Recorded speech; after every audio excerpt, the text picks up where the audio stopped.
तो हम देखते हैं इसमें से आप बताओ कौन सा एक्यूरेट होगा। केवल आप इसके थोड़ा एक्यूरेट बोल सकते हो, ठीक है, बिकॉज इसको अगर मैं राउंड ऑफ करूँ तो ये कितना हो जाएगा 3.7 और ये अप्रोक्स माने तो 4.0।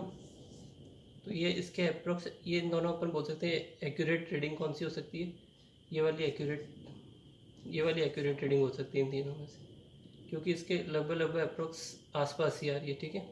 अब हम प्रिसिशन की बात करते हैं। हमने लेट कर लिया, हमने इतनी लेंथ को 6.1।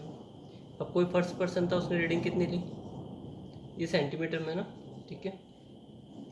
फर्स्ट रीडिंग कितनी आई, सेकंड किसी पर्सन की क्या मान लो, थर्ड आई है अपने पास 6.12 है ना, ये सब सेंटीमीटर में चल रहा है। अब आप देखो कि प्रिसिशन और एक्यूरेसी में क्या होता है डिफरेंस। प्रिसाइज वैल्यू वो होती है जो उसके बिल्कुल नियर बाय है। अब देखो 6 पॉइंट है तो इसमें फर्स्ट डिजिट में तो कोई चेंज नहीं हुआ ना इसकी, ये तो एज इट इज 6 ही है, 6. ये कितना फ्लक्चुएशन सारा 0.01 0.02 या माइनस में थोड़ा बैक जा रहा है या फिर फॉरवर्ड हो रहा है। बट यहाँ पर तो क्या था, यहाँ देखो 3 और यहाँ सीधा क्या आ गया 2 और 4 के समथिंग जा रहा हो रही तो 3 के, मतलब इतना ज़्यादा फ्लक्चुएशन। तो प्रिसिशन और एक्यूरेट का मीनिंग समझ में आ गया आपको, ठीक है। ये बिल्कुल क्या है अपने पास प्रीसाइज वैल्यू है और ये कौन सी अपने पास एक्यूरेसी। तो प्रीसाइज को हम ज़्यादा अच्छा मानते हैं इन कंपैरिजन टू दिस, क्योंकि ये बिल्कुल इसके सिमिलर ही होता है, जबकि इसमें क्या होता है फ्लक्चुएशन ज़्यादा होता है। ये आपका कंप्लीट हुआ। अब हम देखते हैं एरर एनालिसिस, कि how many types of errors, ठीक है। एक होती है systematic errors, random errors. Clear है यहाँ तक? 2 types of errors and systematic and random errors. Systematic errors क्या है? The systematic errors are those errors that tend to be in one direction, either positive or negative. Systematic या तो system पूरा forward direction, जैसे आपके number line होता है 0 left hand side में, नेगेटिव राइट हैंड साइड में, या तो आपके पूरा या तो इंक्रीज सिस्टम में जो एरर आ रही है तो प्लस प्लस प्लस में होगी या फिर माइनस माइनस माइनस में, तो एक ही डायरेक्शन में चलेगी। ऐसे नहीं होगा कि एक बार पॉजिटिव फिर नेगेटिव फिर पॉजिटिव फिर नेगेटिव, ऐसा नहीं होगा, ठीक है। तो कंटिन्यू एरर आ रही है तो प्लस, जैसे प्लस 0.1 प्लस 0.02 प्लस 0.02 0.2 ऐसा समथिंग। अब आता है सोर्स ऑफ सिस्टमेटिक एरर्स। क्या क्या सोर्सेस है जिससे हो रही है? पहला क्या है? Instrumental errors. अभी आपने कोई भी इंस्ट्रूमेंट, एरर्स आती किससे? इंस्ट्रूमेंट से तो एरर आती है, ठीक है। क्यों? जैसे आपने कोई वेट मशीन ली या कुछ भी लिया एग्जाम्पल एक्सेट्रा, तो ये सब किससे आ रही है? Instrumental error. हम देखते हैं क्या चीज़ है। That arises from the errors due to imperfect design और calibration of the instrument, zero error in the instrument etcetera. याद देखना क्या बोला, दैट अराइजेज, ये कैसे अराइज होती है?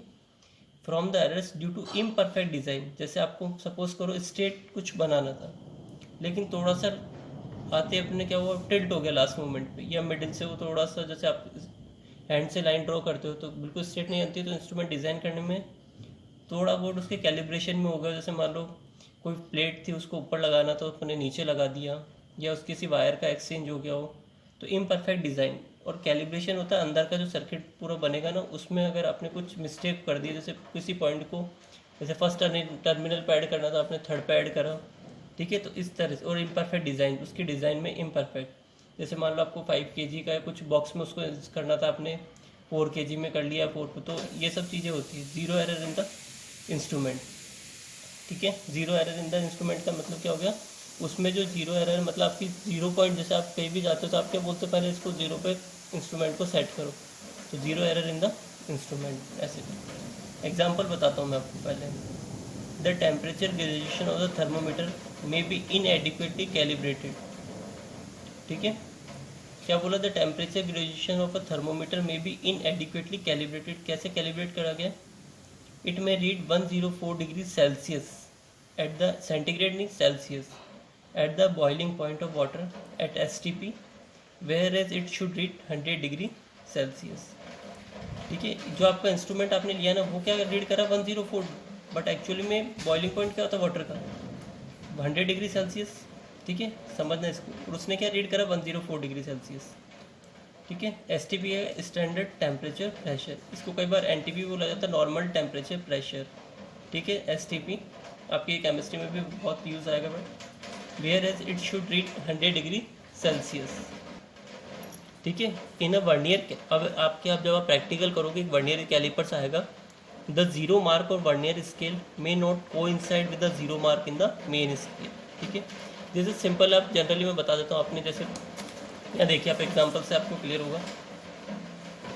हमने क्या देखा था, vernier callipers the zero mark of vernier scale may not coincide with the zero mark of the main scale. ठीक है, यहाँ पे हमने पास 0 to 5 सेंटीमीटर की हमने एक स्केल ले ली। ठीक है, अब मान लो वर्नियर आप कैलिपर्स आपको आप देख लेना, आपको मिल जाएगा वो। ठीक है, वो प्रैक्टिकल करेंगे तब आपको समझ आ जाए। अब सपोज करो आपकी मेन उसका एक पॉइंट यहाँ पर है और एक यहाँ से स्टार्ट हो रहा है, यहाँ आपकी एक स्केल लगी है। ठीक है, एक और स्केल यहाँ पे अटैच है। अब मान लो आपका जीरो मेजरमेंट नहीं हुआ। ठीक है, इसका जीरो और इसका जीरो क्या होना चाहिए, मैच होना चाहिए। अगर मान लो आपके पास अगर ये स्टार्ट है जीरो, हमारी एक सिंपल स्केल की बात करते हैं, 1 2 3 4 5 6 7 8 9 10 ऐसे होता है ना। अब मान लो नीचे की स्केल है 1 2 3 4 5 6 7 8 9 10। ठीक है, यहाँ आपने क्या देखा, इसका जीरो मैच नहीं हो रहा है ना, तो यही आपका कहलाता है जीरो एरर। आगे समझे, अब ये पॉजिटिव भी हो सकती है, नेगेटिव भी हो सकती है। अब ये यहाँ देखो, आप इससे कुछ इस डायरेक्शन में हो ना, तो क्या वो काउंट होगी पॉजिटिव। अगर आप सपोज कर आपका जीरो और आपकी रीडिंग यहाँ आ रही है, ठीक है, ये वाले स्केल है, तो ये क्या काउंट होगी नेगेटिव। हो गया क्लियर। तो अगर आप इस साइड डायरेक्शन में आ रहे हैं, राइट हैंड साइड से पॉजिटिव, लेफ्ट हैंड साइड में हुआ तो नेगेटिव। ठीक है, आगे हो गया क्लियर। ये आपके पास था, in a vernier calliper the zero mark of vernier scale may not coincide with the zero mark of the main scale. Clear है, ये हो गया आपका एक इंस्ट्रूमेंटल एरर। सेकंड है ये तो आपने क्या देखा, इसकी कैलिब्रेशन और डिज़ाइन की उस पर रेस्पेक्ट में था। अब है इम्परफेक्शन इन एक्सपेरिमेंटल टेक्निक और प्रोसीजर। फर्स्ट आपने क्या देखा था, इंस्ट्रूमेंट की डिज़ाइन और कैलिब्रेशन में प्रॉब्लम थी। सेकंड आप देख रहे हो टू डिटरमाइन द टेम्परेचर। अब आप देख रहे हो इम्परफेक्शन किससे होगा, ह्यूमन से। देखो सारी चीज़ें होगी तो ह्यूमन से ही, बना भी इंस्ट्रूमेंट को कौन रहा है, ह्यूमन। ठीक है, रीडिंग भी कौन ले रहा है, ह्यूमन। तो जनरेट तो हमारे से होगी। To determine the temperature of a human body, आपकी a thermometer placed under the armpit will always give a temperature lower than the actual value of the body temperature. ठीक है, क्या बोल रहा है, हमें टेम्परेचर से हमें ह्यूमन बॉडी का टेम्परेचर मेजरमेंट करना है। थर्मोमीटर को कहाँ रखा हमने, आर्मपिट में। ये हमेशा टेम्परेचर लोअर देगा हमारी actual value of the body temperature से, ऑलवेज लोअर देगा। Other external condition such as changes in temperature, humidity, wind velocity etcetera during the experiment में सिस्टमेटिक अफेक्ट द मेजरमेंट। ठीक है, ये सब चीज़ें आपकी एक्सपेरिमेंटली, जब भी आप एक्सपेरिमेंट करोगे फिजिक्स में, ठीक है, आपकी मोस्टली रीडिंग्स में चेंजेस आएंगे। जैसे आप विंटर के टाइम में और समर के टाइम में जब हम प्रैक्टिकल करते हैं तो थोड़ा बहुत फ्लक्चुएशंस आता ही है, बिकॉज उस time humidity, temperature, rainy season में, इनमें सब में चेंज हो जाता है। तो इसने यही बताया, body temperature, other external condition, इसने कंडीशन बता दी ड्यूरिंग द एक्सपेरिमेंट में सिस्टमेटिकली अफेक्ट द मेजरमेंट। ठीक है, ये आपका क्या करेगा, मेजरमेंट को अफेक्ट करेगा। इम्परफेक्शन हो गया। फिर सेकंड क्या है, पर्सनल एरर। थर्ड टाइप की हमारी कौन सी एरर आ गई, इम्पर्सनल एरर्स। ये क्या होती है, हम सेल्फ, जो हमें पता होता है उसके बाद भी हम कर रहे हैं इसको। That arise due to an individual bias, lack of proper settings of the apparatus और individual carelessness in taking observations without observing proper precautions.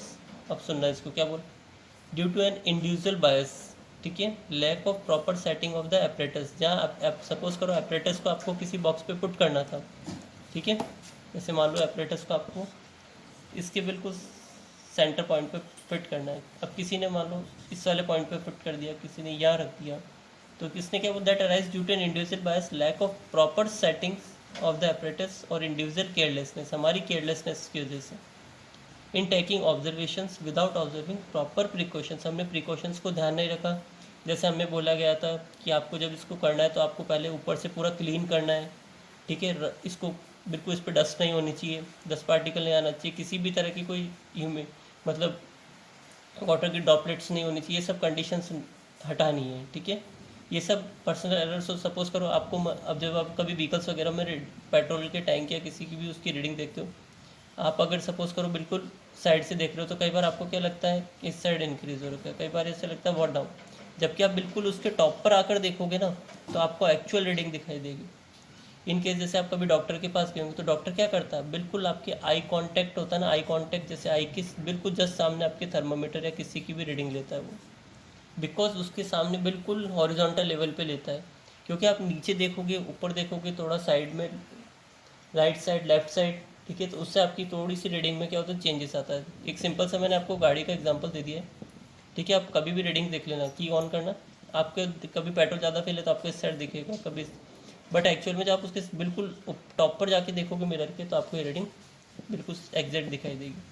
तो आपके पास से if you by habit always hold your head a bit too far to the right while reading the position of a needle on the scale, मैंने बताया ना आगे। अब बिल्कुल आप उसको टॉप पर जाइए फिर देखिए, तब आपको क्लियर होगा। Systematic errors can be minimise by improving experimental techniques selecting better, ये हम इंस्ट्रूमेंट सिस्टमेटिक एरर्स को इस तरीके से हम रिमूव कर सकते हैं।